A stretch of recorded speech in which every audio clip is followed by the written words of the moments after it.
Subscribe Kalyani Online Classes channel for all exams.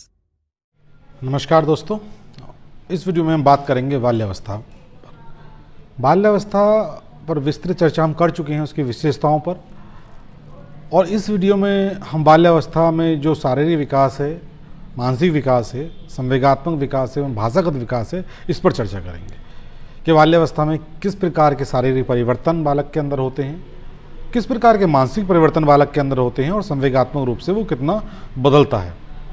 और वहीं पर जो भाषागत विकास की अगर बात करें तो भाषागत विकास में क्या क्या अंतर आता है, ये सब हम इस वीडियो में आज आपके सामने चर्चा करेंगे। तो दोस्तों आइए शुरू करते हैं आज का वीडियो। मैं Lohansh Kumar Kalyani, assistant professor, department of BEd, Shri LBS degree college, आप सभी का अपने यूट्यूब चैनल पर स्वागत करता हूँ। तो दोस्तों सबसे पहले बाल्यावस्था में हम बात करेंगे शारीरिक विकास पर, कि जो शारीरिक विकास है इसमें क्या क्या परिवर्तन होते हैं और किस प्रकार जो है विकास है वो होता रहता है। तो दोस्तों सबसे पहले देखते हैं शारीरिक विकास में लंबाई। देखिए, जो 6 वर्ष की आयु तक जब बच्चा पहुंचता है शिशुअवस्था से निकलने के बाद बाल्यावस्था में, तो 6 वर्ष की आयु में जो बालक की ऊंचाई है लगभग 100 सेंटीमीटर और उसका भार लगभग 18 किलोग्राम होता है। ये हम स्वस्थ बालक की बात कर रहे हैं, जो एक बालक स्वस्थ होता है उसकी। इस अवस्था में जो है बालक के जो स्थायी दांत जो हैं वो निकलने लगते हैं और जो उसकी हड्डियां होती हैं वो क्रमिक रूप से थोड़ी कठोर या मजबूत होने लगती हैं। तो ये दोनों विशेषताएं होती हैं। और इसके साथ साथ जो बालक की अगर शैशवावस्था से तुलना करें तो जो उसका मस्तिष्क होता है वो पूर्णता प्राप्त कर लेता है। जो शैशवावस्था में बालक का मस्तिष्क पूर्णता प्राप्त नहीं कर पाता है, लेकिन बाल्यावस्था में जैसे ही बालक 6ठे वर्ष में प्रवेश करता है या 6, 7, 8 तक रहता है वर्षों में, तो उसकी जो मस्तिष्क है पूर्ण रूप से विकसित हो जाता है, एक पूर्णता कह सकते हैं पूर्णता विकसित कर लेता है। और इस अवस्था में जो बालक के अंदर नए कौशल और क्षमताएँ जो होती हैं उसका जो विकास जो है होने लगता है और बहुत तेज़ी के साथ होता है। और इसीलिए जो है कौशलों एवं क्षमताओं के विकास से इस दृष्टि को स्वर्णिम काल कहा जाता है। जो बालक के अंदर नए नए जो कौशल और जो क्षमताएं हैं वो जो विकसित होती हैं। 11 वर्ष की जो उम्र होती है, इसमें जो बालिका की जो लंबाई होती है और जो भार होता है उसमें अचानक या एकाएक कह सकते हैं तेज़ी के साथ वृद्धि होती है। और ये चलती है किशोर अवस्था के पूर्व किशोर अवस्था के प्रारंभ तक। जब तक जो है बालिका पूर्व किशोर अवस्था तक पहुंचती हैं तो उस समय तक जो है बहुत तेज़ी के साथ जो है उसके अंदर ग्रोथ होती है, उसके हाइट में और उसकी वेट में। और जो लड़कियों का जो भार होता है वो लड़के की अपेक्षा बाल्यावस्था में जो है अधिक होता है। ध्यान रखिएगा, लड़कियों का भार जो है लड़कों के अपेक्षा, भार एवं लंबाई बाल्यावस्था में लड़कों के अपेक्षा अधिक रहती है। बात करते हैं बौद्धिक विकास की और मानसिक विकास की। तो इस अवस्था में जो बालक में जो मूल प्रवृत्तियां हैं और जो सहज प्रवृत्तियों का जो विकास है, कह सकते हैं मूल प्रवृत्तियां और सहज प्रवृत्तियां, इनका विकास बहुत तेज़ी के साथ होता है। बालक के अंदर काफ़ी अच्छे से विकास जो है इस चीज़ का होने लगता है। बालक के अंदर जिज्ञासा उत्पन्न होती है और जिज्ञासा को शांत करने के लिए बालक अपने अभिभावकों से विभिन्न प्रकार के प्रश्नों को पूछता है कि ये क्या है, ये क्यों है, ऐसा क्या, कैसे और क्यों। इस प्रकार के बहुत से प्रश्न होते हैं जो बालक अपने अभिभावकों से, अपनी माता से, पिता से या किसी और रिश्तेदार से, दादा दादी हैं तो उनसे इस प्रकार के प्रश्नों को पूछता है और वो जिज्ञासु हो जाता है। और जिज्ञासु होने के नाते ही वो क्या चाहता है, वो सबसे पहले अपनी जिज्ञासा को शांत करना चाहता है, ताकि अगर ये कोई काम हो रहा है तो वो किस प्रकार हो रहा है। सूक्ष्म एवं तर्कपूर्ण चिंतन जो है यहाँ पर प्रारंभ हो जाता है और बालक जो है अवलोकन में रुचि लेने लगता है। इस एज में जो बाल्यावस्था होती है, बालक किसी भी चीज़ को बहुत ध्यान से देखता है और उसके बारे में सोचना प्रारंभ कर देता है कि अगर ये चीज़ हो रही है, ये काम हो रहा है तो किस प्रकार हो रहा है और किस प्रकार ये कोई भी जो वस्तु है, कोई भी चीज़ है, वो किस प्रकार कार्य कर रही है। और जो बाल्यावस्था का अंतिम समय है, जब बाल्यावस्था खत्म होने वाली होती है और पूर्व किशोर अवस्था प्रारंभ होने वाली होती है, तो जो बालक के अंदर जो कल्पना शक्ति और जो अमूर्त चिंतन प्रारंभ हो जाता है। बालक कल्पना करने लगता है कि मैं ये करूँगा, मैं वो करूँगा, मतलब कल्पनाओं का विकास उसके अंदर होने लगता है और कह सकते हैं कि अमूर्त चिंतन, अमूर्त रूप से चीज़ों के बारे में सोचने लगता है। 6ठे वर्ष में जो बालक को दाएं बाएं, लेफ्ट और राइट का जो ज्ञान जो है वो भी हो जाता है और कह सकते हैं कि 13 से 14 वस्तुएं 13-14 वस्तु को गिनने की क्षमता और किसी छोटी समस्या का समाधान की प्रवृत्ति बालक में आ जाती है। और जो है बालक इतने काम जो है, जो 6 ईयर का बालक होता है वो सीख जाता है। जैसे लेफ़्ट राइट का ज्ञान उसको हो जाना, है ना, इधर लेफ़्ट इधर राइट, आपको कहाँ जाना है, इस प्रकार जो है। और काउंटिंग में भी वो, मैंने आपको जैसे अभी हम बताए कि 13-14 चीज़ें या 12 से 14 चीज़ें के बालक जो है इजीली गिन लेता है और समझ सकता है उसके बारे में, और जो छोटी छोटी उसकी समस्याएं हैं उनका भी समाधान बालक इजीली कर लेता है। 7 वर्ष की अगर बात करें तो 7 वर्ष में बालक 2 वस्तुओं के बीच में अंतर करने की जो क्षमता होती है बालक के अंदर विकसित हो जाती है। ये कहें कि बालक 2 वस्तुओं में अंतर करना सीख जाता है बाल्यावस्था में, 7 वर्ष की आयु में, कि दोनों अगर 2 चीज़ें उसके सामने हैं तो उन 2 चीज़ों में अगर अंतर है तो क्या अंतर है, किस प्रकार का अंतर उसमें है। अब बात करते हैं 8 वर्ष के बालक की।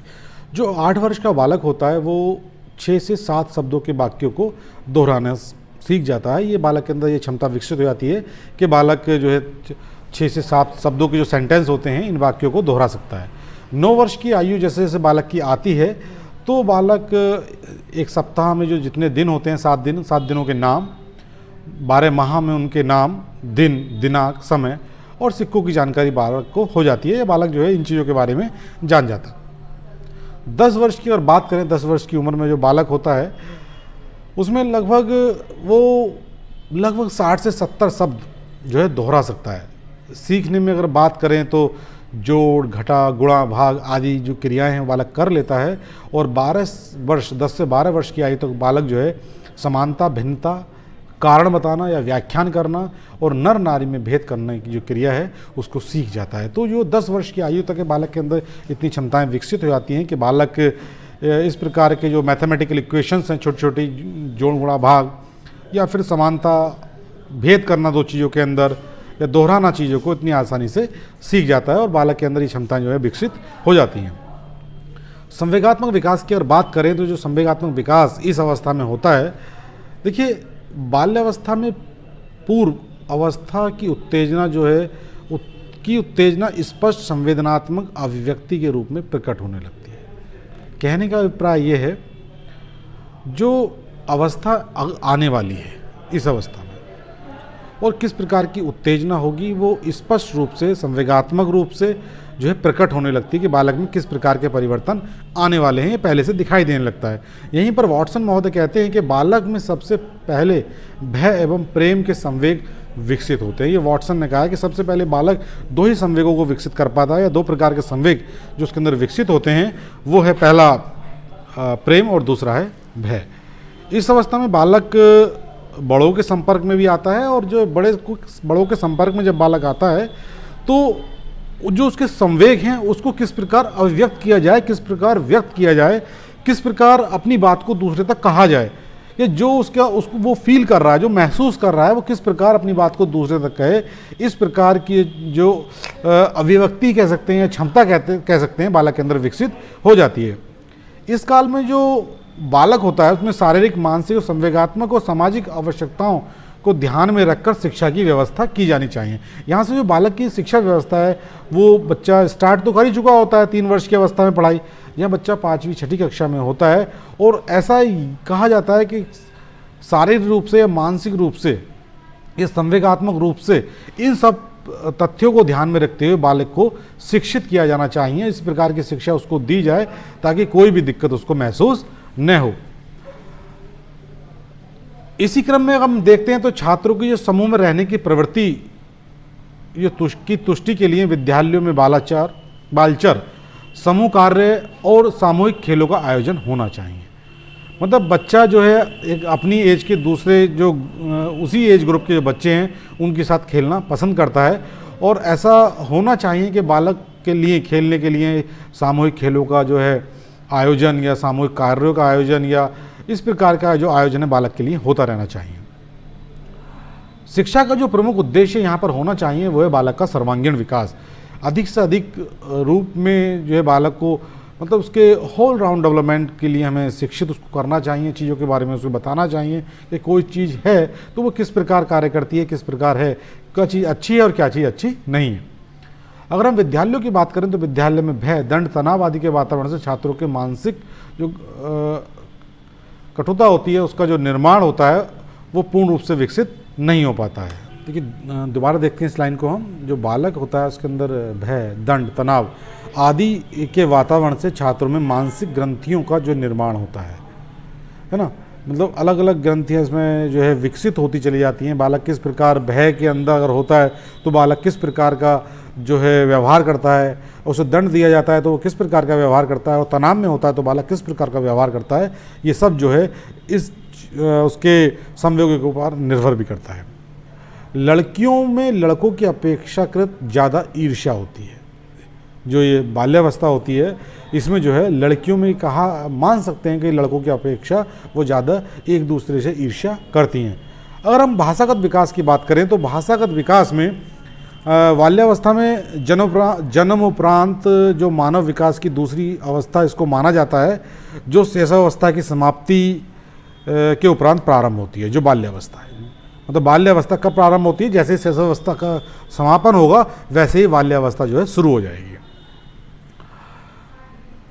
जैसे ही बालक बाल्यावस्था में प्रवेश करता है वो मुख्य रूप से अपने जो वातावरण है उससे परिचित हो चुका होता है। उसे मालूम होता है कि उसका वातावरण कैसा है और किस प्रकार जो है उसको जो है अपने इस वातावरण में कार्य करना है। सबको वो जानता है किस प्रकार का माहौल है, किस प्रकार वो कार्य करेगा, ये सब जो है बालक अपने वातावरण से पूर्ण रूप से परिचित होता है। इस अवस्था में जो व्यक्तिगत एवं सामाजिक व्यवहार करना जो है बालक सीखना प्रारंभ करता है, और उसकी औपचारिक शिक्षा का प्रारंभ भी इसी अवस्था में होता है।